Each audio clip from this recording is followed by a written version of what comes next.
शिक्षण, लोकसंस्कृती आणि हो लोकसाहित्याचं स्फुल्लिंग चेतवणारा कार्यक्रम लोकजागर. लोकजागर.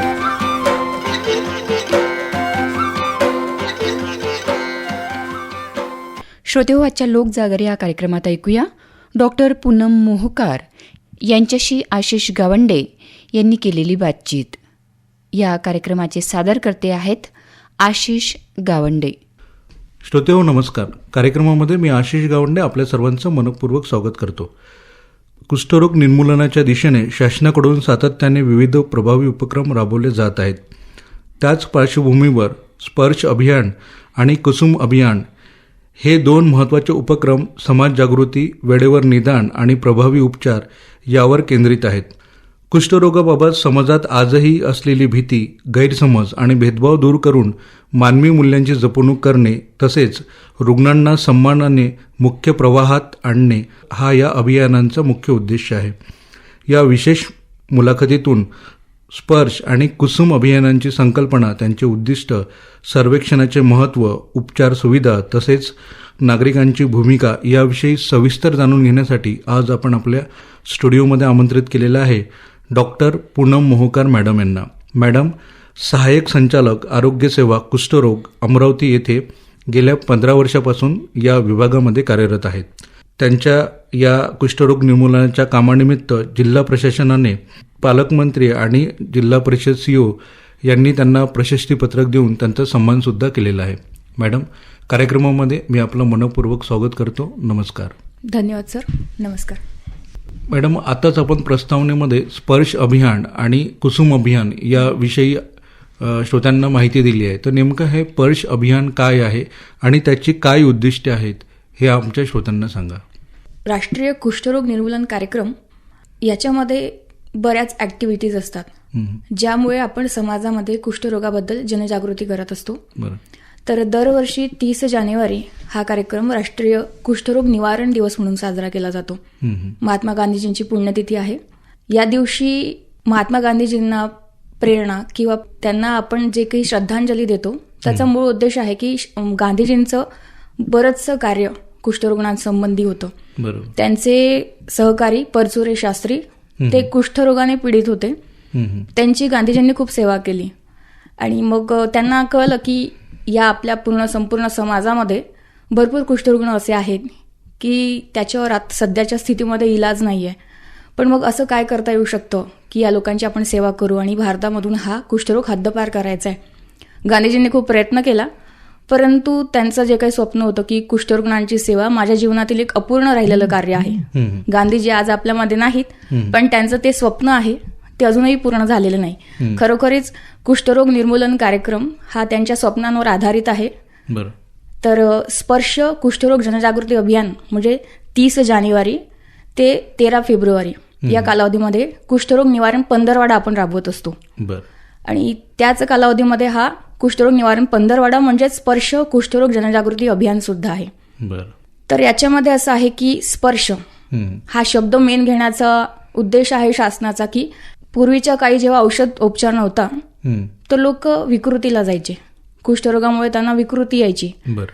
हात, पाय आणि डोळा या 3 अवयवांना कुष्ठरोगामुळे विकृती येऊ शकते औषधोपचार घेतला नाही तर. बरं. पण मग जेव्हा औषधोपचार नव्हता तेव्हा विकृती येणं स्वाभाविक होतं. पण जेव्हापासनं 1983 पासनं कार्यक्रमामध्ये MDT म्हणजे बहुविध औषधोपचार सुरू करण्यात आलेला आहे. तर तेव्हापासनं प्रत्येक कुष्ठरुग्णांनी लवकरात लवकर निदान केलं आणि औषधोपचार सुरू केला तर समाजामधून संसर्गाची साखळी खंडित होऊ शकते आणि येणारी जी काही विकृती आहे ती टाळता येऊ शकते. बरोबर. पण मग ती विकृतीमुळेच ऍक्च्युअली भीती आहे समाजामध्ये. तर स्पर्श त्या ठिकाणी करायचा आहे, त्याला घाबरायचं नाही आहे. बरं. पूर्वीच्या काळी त्यांना वाईट टाकलं जायचं, त्याला महारोग म्हणून असं संबोधलं जायचं. बरोबर. लोकांच्या वेगळ्या वस्त्या निर्माण करायच्या गावाच्या बाहेर. पण आज तशी आवश्यकता नाही. आपण पाहतो अमरावतीमध्ये तपोवन सुद्धा आहे. तिथे काही अशी लोक आहेत की ज्यांना विकृती आलेली आहे कुष्ठरोगामुळे. ती समाजामध्ये राहू शकत नाहीत किंवा समाजाने त्यांना वाढीत टाकल्यासारखं अजूनही ती स्थिती आहे.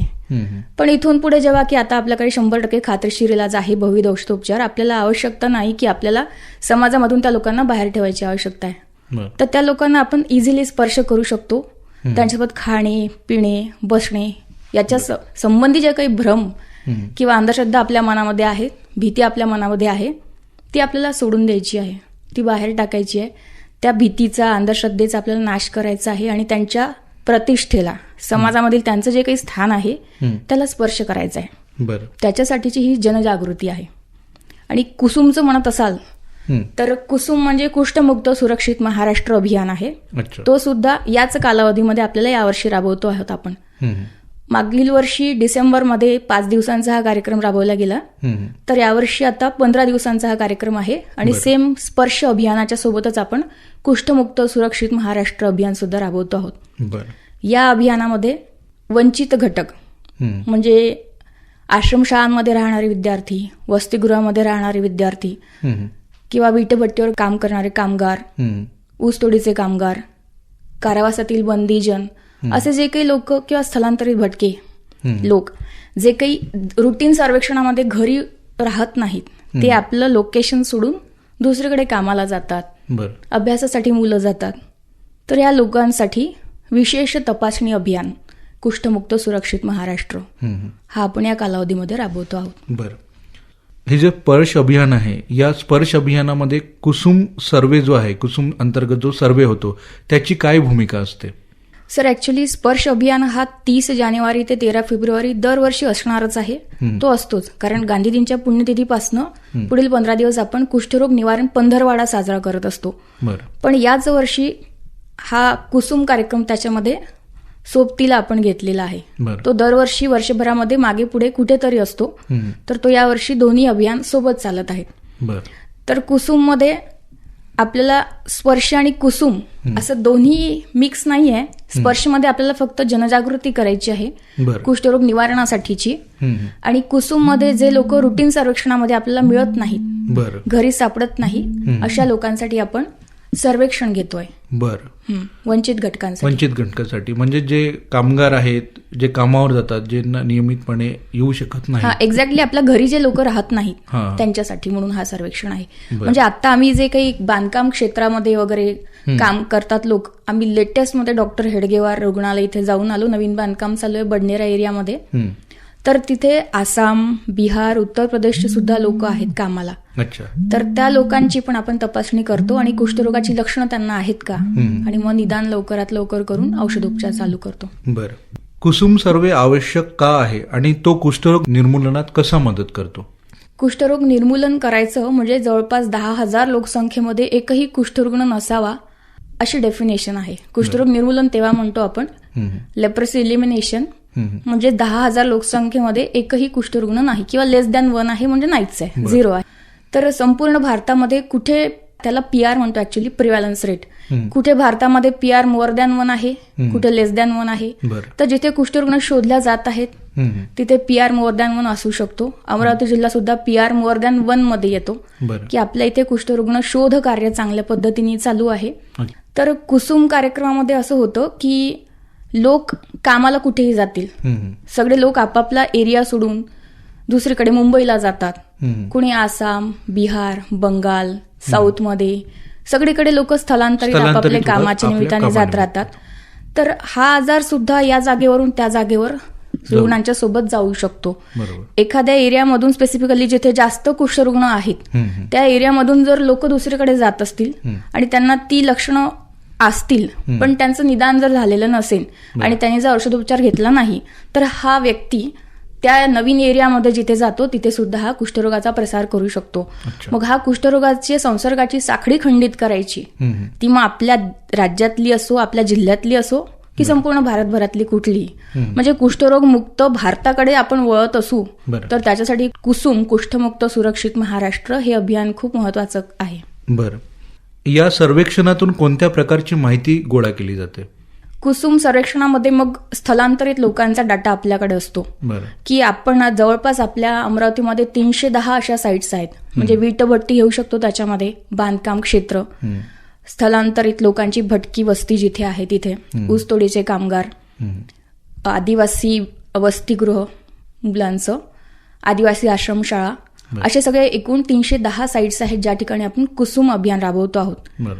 तर याची माहिती अशीच गोळा करायची की हे लोक आपल्या कोणत्या जिल्ह्यातून आले. आता लेटेस्टमध्ये आम्ही वसतिगृहांना भेटी दिल्या, तर यवतमाळमधून काही लोक वाशिममधून आले आहेत. म्हणजे आपल्या अमरावतीमध्ये एक्झॅक्टली स्थलांतरित लोक आले किती आणि त्यांच्यामध्ये कुणाला लक्षणं आहेत का कुष्ठरोगाची, हे सर्वे करून संसर्गाची साखळी तिथे तरी खंडित झाली पाहिजे, असा उद्देश आहे ऍक्च्युली. बरं.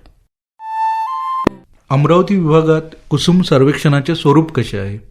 सर, मी आताच सांगितलं होतं तुम्हाला की 310 साईट्स आपण पूर्ण जिल्हाभरामध्ये निवडलेल्या आहेत की जिथे आपल्याला वंचित घटक आढळले आहेत, की जे लोक रुटीन सर्वेक्षणामध्ये आपल्या घरी न थांबता ते स्थलांतरित झालेले आहेत. बरं. त्या साईटवर मग आरोग्य विभाग, त्या एरियाशी रिलेटेड जे आरोग्य कर्मचारी असतील ते आणि राष्ट्रीय कुष्ठरोग निर्मूलन कार्यक्रमामध्ये कामकाज करणारे कर्मचारी असे लोक मिळून त्या ठिकाणी स्त्रियांची स्त्री आणि पुरुषांची पुरुष असे लोक कुष्ठरोगाच्या लक्षणांसाठी तपासणी करतात. त्याच्यामध्ये जर कोणी आपल्याला संशयित आढळला तर त्याचं मेडिकल ऑफिसरकडून प्रॉपरली डायग्नोसिस केलं जातं आणि मग त्याच्यानंतर MDT म्हणजे बहुविध औषधोपचार त्याला सुरू करण्यात. म्हणजे त्या स्थळावर जाऊन आपल्या आरोग्य विभागाचे जे काही डॉक्टर्स आहेत त्यांच्याकडून तिथं त्या स्थळावरच त्यांची तपासणी केली जाते आणि तिथूनच म्हणजे त्याला औषधोपचार कसा मिळेल लवकरात लवकर याची व्यवस्था करण्यात येते, किंवा नजीकच्या त्याला आरोग्य केंद्राशी रेफर करून तिथून आपण त्याला औषधोपचार चालू करतो.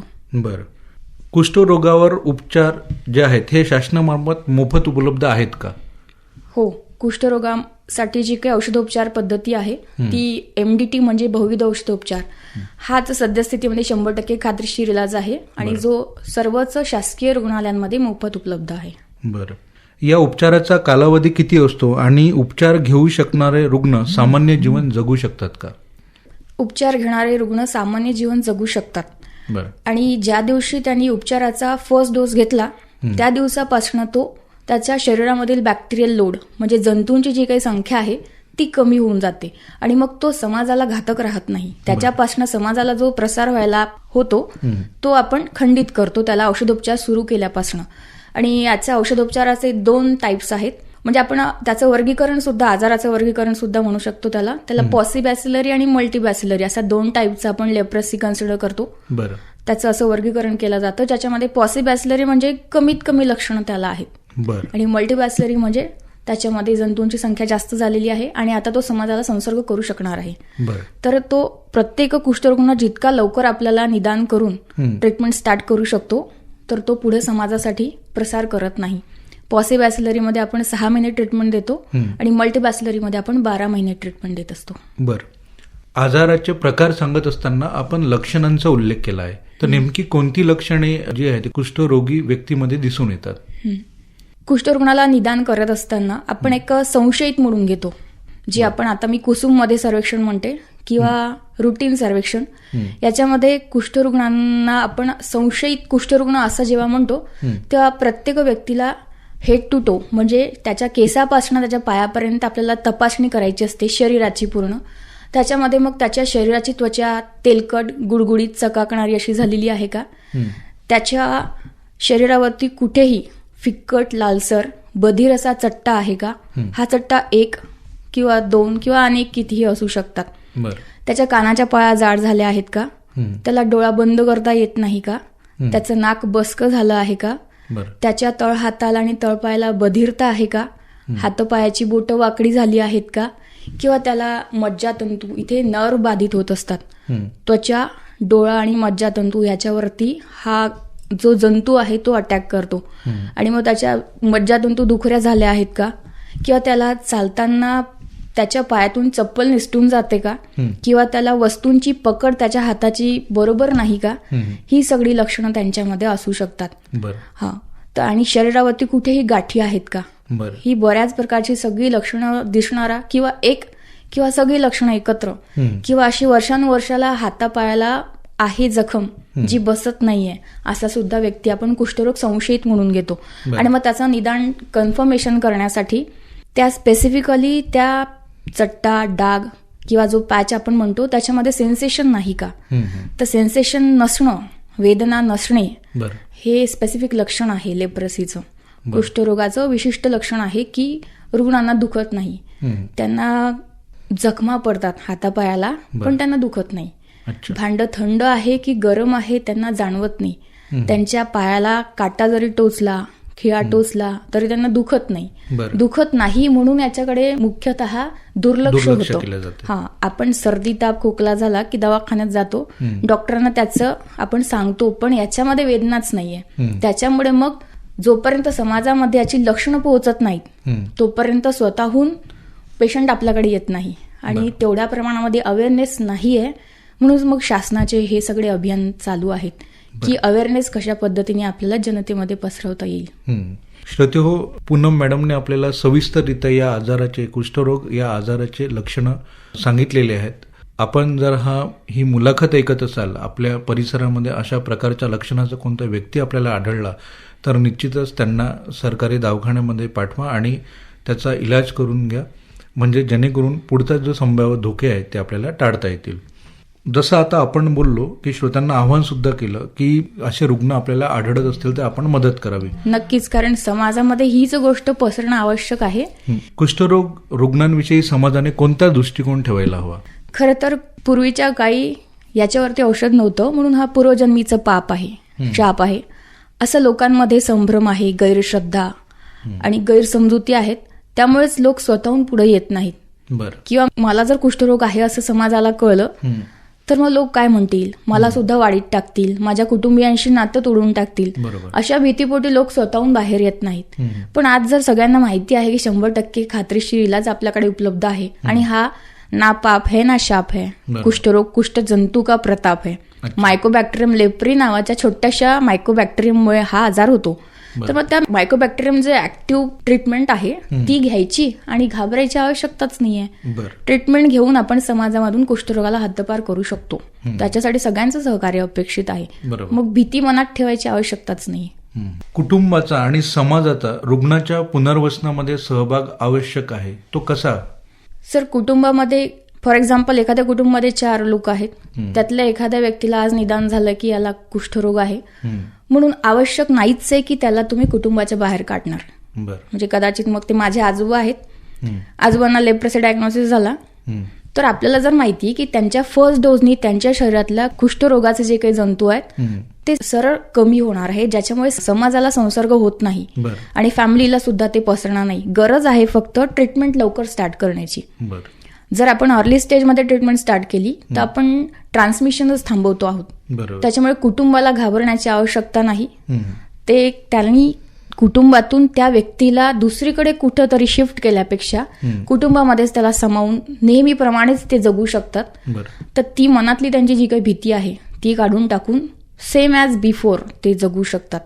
हा कुटुंबाचा विशिष्ट रोल आहे. नाहीतर मग आजोबांना झाला म्हणून त्यांना नेऊन टाका तपोवनला, अशी गरजच नाहीये. म्हणजे कुटुंबाचं सहकार्य सुद्धा भावनिक आणि मानसिक गरजेचं आहे. त्यांच्यासोबत उभे राहणं गरजेचं आहे अर्थातच. आणि सेम मग समाजाचंच की माझा मित्र आहे, माझी मैत्रीण आहे, तिला जर कुष्ठरोग झालेला आहे तर मी तिच्याशी का बोलू, मी तिच्यासोबत का राहू, ही मनात भीती ठेवायची आवश्यकताच नाही. कारण ट्रीटमेंट स्टार्ट केल्यापासून तो तुमचं ट्रान्समिशनच थांबवणार आहे समाजामधलं. फक्त गरज आहे की तुम्हाला वाटतंय की माझ्या मित्रांमध्ये जर असा कुष्ठरुग्ण आहे तर मी फक्त त्याचं पटकन जाऊन निदान करून घेऊ आणि ट्रीटमेंट स्टार्ट करू. बरोबर. म्हणजे घाबरण्याचं कारण नाही आणि त्यांना वाढीत टाकण्याचंही कारण नाही. आपण जसं इतर आजार होतात, इतर आजारामध्ये आपण आपल्या नातेवाईकांना, आपल्या कुटुंबाला मदत करतो, तसंच या आजारामध्ये सुद्धा मदत करता येते. सेम आपल्याला आता आपण एवढी महामारी जगभराची कोविड अनुभवलेला आहे, त्याच्यामध्ये सुद्धा लोकांनी आपल्या मित्रमैत्रिणींना सोडलेलं नाही, कुटुंबांनी साथ दिलेली आहे. हा तर खूप स्लो ग्रोईंग आहे. याचं ट्रान्समिशन खूप हळूवार संत गतीने होत असतो. पण याच्या निमित्ताने जे समाजामध्ये भीती अंधश्रद्धा आहे त्याच्यामुळे फक्त तो निदान करायला घाबरतो कुष्ठरुग्ण. जी लक्षणे कुष्ठरोगाची आपण सांगितली की ही संशयास्पद लक्षणे आहेत, तर अशी संशयास्पद लक्षणे एखाद्या व्यक्तीमध्ये आढळून आल्यास त्यांनी कुठे संपर्क साधावा आणि नेमके काय करावे? सर, आता समजा आपण कुसुम अंतर्गत विचार करत असू तर हे स्थलांतरित लोक आहेत, कदाचित त्यांना माहिती नसणार आहे की मला कुठं जायचं आहे. तर मग आता त्याच्यासाठी म्हणूनच आपण हे जी काही 310 साईट्स शोधलेले आहेत जिल्हाभरामध्ये, तर तिथे आरोग्य कर्मचारी स्वतःच जाऊन त्यांना अवेअरनेस, त्यांच्यामध्ये कुष्ठरोगाची माहिती देत आहेत आणि त्यांची तपासणी करून निदान सुद्धा कन्फर्म करत आहेत. तर त्यांना आरोग्य केंद्राशी जुळल्या जातीलच ऑब्व्हियसली. पण अदरवाईज जेव्हा रुटीन सर्वेक्षण होत असतं तेव्हा त्याला माहिती मिळाली, समजा समाजामधून माहिती मिळाली, न्यूजपेपरमधून मिळाली की अशी अशी लक्षणं मला माझ्या शरीरावर जाणवत आहेत, तर त्या व्यक्तीने सरळ तो ज्या एरियामध्ये राहतो त्या एरियाशी रिलेटेड जे काही शासकीय दवाखाना, शासकीय संस्था जी आहे, आरोग्य संस्था, त्या संस्थेमधून जाऊन त्यांनी स्वतःचं निदान करून घेतलं पाहिजे वैद्यकीय अधिकाऱ्यांकडून. आणि मग त्यानंतर ट्रीटमेंट स्टार्ट होईल. अच्छा. नागरिकांनी स्पर्श अभियान आणि कुसुम सर्वेमध्ये सक्रिय सहभाग घ्यावा असं आपल्याला वाटते. तर नागरिकांची काय भूमिका अपेक्षित आहे तुम्हाला? सर, आता शासन स्तरावरती प्रयत्न चालू आहेत की 2027 पर्यंत झिरो लेप्रसी ट्रान्समिशन आपल्याला करायचं आहे. तर आता झिरो लेप्रसी ट्रान्समिट तेव्हाच होईल जेव्हा आपण मल्टीबॅसिलरी, आपण जो पार्ट म्हणला होतो, तर तो त्याच्यामध्ये शरीरामधील जंतूची संख्या वाढलेली असते. त्या अवस्थेपर्यंत आपल्याला रुग्ण जाऊच द्यायचा नाहीये. आपल्याला अर्ली स्टेजमध्ये म्हणजे पॉसिबॅसिलरी अवस्थेमध्येच कसे कुष्ठरुग्ण आपल्याला निदान केल्या जातील तशा पद्धतीने, म्हणजे आज समाजामध्ये जी काही जनजागृती चालली आहे कुष्ठरुग्णासंदर्भात, कुष्ठरोगाची जी काही शास्त्रोक्त माहिती त्यांना मिळते, रादर की प्रत्येकाकडे आज AI असणारा मोबाईल आहे, त्यावर त्यांनी एका क्लिकवर ते लेप्रसी बद्दल माहिती जाणून घेऊ शकतात. तर ज्याला वाटतं की अशी लक्षणं माझ्यामध्ये आहेत, त्यांनी त्वरित जाऊन जर ट्रीटमेंट स्टार्ट केली तर ऑब्व्हियसली सगळं समाजामधलं ट्रान्समिशन आपण झिरो करू शकणार आहे. तर हा त्यांचा सक्रिय सहभाग असेल की त्यांना जे काही नॉलेज, शास्त्रोक्त माहिती जी काही कुष्ठरोगाबद्दल आम्ही देतो आहोत किंवा समाजातून कुठूनही त्यांना जी मिळत आहे किंवा ती स्वतः कलेक्ट करत आहे, ऍक्च्युअली ते स्वतःच्या जीवनामध्ये त्याचा उपयोग करतील आणि जेणेकरून भारताला कुष्ठरोग मुक्त करण्यासाठी सगळे सहकार्य करतील असं अपेक्षित आहे ऍक्च्युअली. बरोबर. तर जसं आपण भारताला कुष्ठरोग मुक्त करण्याची इच्छा व्यक्त केली आहे आणि सर्वांनी त्या दिशेने प्रयत्न करावे असं सुद्धा आपण नमूद केलं, तर शेवटी स्पर्श आणि कुसुम अभियानाच्या माध्यमातून आपण नागरिकांना कोणता संदेश देऊ इच्छिता? सर, यावर्षीचं घोषवाक्य आहे स्पर्श कुष्ठरोग जनजागृती अभियानाचं, ending discrimination, ensuring dignity. Ending discrimination आणि एन्शुरिंग डिग्निटी म्हणजे भेदभाव समाप्त करूया आणि सन्मानाची वागणूक देऊया. बरोबर. तर भेदभाव करण्याची आजच्या घडीला आवश्यकता नाहीच आहे, आपण आतापर्यंतही बोललो आहोत. आणि सन्मानाची वागणूक तर त्यांना द्यायचीच आहे, कारण भेदभावच नाही ठेवायचा तर सन्मानच करायचा आहे. आणि शेवटी काय संविधानाने सांगितलेलंच आहे की राईट टू इक्वॅलिटी आहे. पूर्वीच्या काळी मेडिसिन नसल्यामुळे सगळा भेदभाव केला जायचा, डिस्क्रिमिनेशन व्हायचं, पण आजच्या घडीला ते डिस्क्रिमिनेशन समाजात नकोच आहे. बरोबर. त्यासाठी सर्वांनी प्रयत्न केले पाहिजे. आणि सर्व उपचार सुविधा सध्या उपलब्ध आहे आणि हा बरा होणारा आजार, बरा होणार 100% खात्रीशीर इलाज, MDT, बहुविध औषध उपचार सर्वच शासकीय रुग्णालयांमध्ये मोफत उपलब्ध आहे. त्याच्यामुळे घाबरण्याची काहीही आवश्यकता नाही.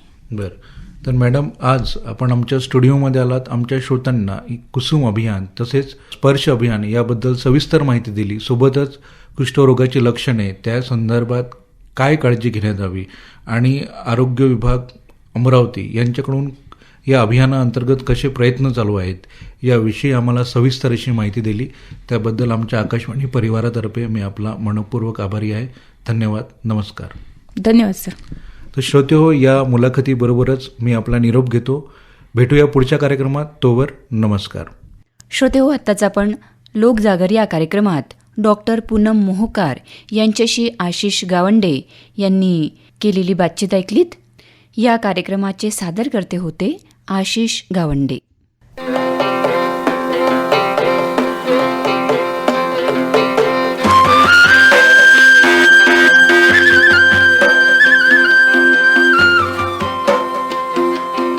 लोकशिक्षण, लोकसंस्कृती आणि हो, लोकसाहित्याचं स्फुल्लिंग चेतवणारा कार्यक्रम लोकजागर.